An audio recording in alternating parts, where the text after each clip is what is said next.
সন্ত্রাস ও চাঁদাবাজির সঙ্গে যারা সম্পৃক্ত থাকবে কিংবা যারা মানুষের শান্তি নষ্ট করবে তাদের সঙ্গে বিএনপির কোনো সম্পর্ক নেই বলে মন্তব্য করেছেন মানিকগঞ্জ জেলা বিএনপির আহ্বায়ক কমিটির সদস্য এবং দলের প্রয়াত মহাসচিব খন্দকার দেলোয়ার হোসেনের জ্যেষ্ঠ পুত্র ডক্টর খন্দকার আকবর হোসেন বাবলু।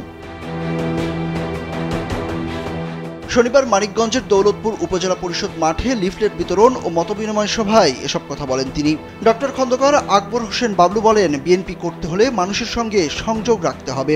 মানুষ যাকে ভালো না বাসবে তার স্থান বিএনপিতে হবে না, সুতরাং সাবধান হয়ে যান।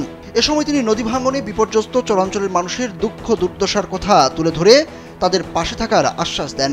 বলেন, চরবাসীর পাশে থেকে তারা রাজনীতি করতে চান, ক্ষমতার জন্য নয়, মানুষের অধিকার ফিরিয়ে আনতেই বিএনপি আন্দোলন করছে। বিএনপি ঘোষিত রাষ্ট্র কাঠামো মেরামতের রূপরেখা বাস্তবায়নের লক্ষ্যে দৌলতপুর উপজেলা বিএনপির সিনিয়র যুগ্ম সাধারণ সম্পাদক শফিউল আলম বিল্টুর সভাপতিত্বে মতবিনিময় সভায় আরও উপস্থিত ছিলেন বিএনপি নেতা advocate Aminul Islam, advocate Mohammad Yunus Sikdar, GM Inamul হক, রফিকুল ইসলাম ঘটু মিয়া, মোহাম্মদ সেলিম মিয়া, চানখা মাস্টার, রেজাউল করিম, হেমন খান ও শফিকুল ইসলাম সহ আরো অনেকেই। মানুষের কাছে যেতে হবে, সাধারণ মানুষের কাছে যেতে হবে। যে যতই বড় নেতা হোক না কেন, মানুষ যদি তাকে ভালো না বাসে, মানুষ যদি তাকে শ্রদ্ধা না করে, তাহলে সে কোনো নেতাই না। পরপর দুইবার কেউ প্রধানমন্ত্রী থাকতে পারবে না।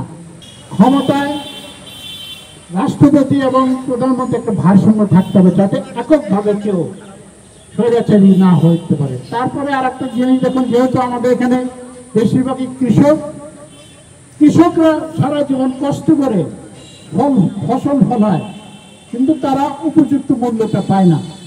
আমাদের নেতা তারেক রহমান এমন একটা ব্যবস্থা করে যাচ্ছেন, যদি বিএনপি আল্লাহর রহমতে ক্ষমতা আসে, তাহলে আগামী দিনে কৃষক মধ্যস্বত্ব ভোগী ফরিয়াদের কবল থেকে যাতে মুক্তি পায়, কৃষক তার যে ন্যায্য অধিকার সেটা যেন ফিরে পায়, সেটা সুন্দরভাবে উনি একটি দফা বর্ণনা করে।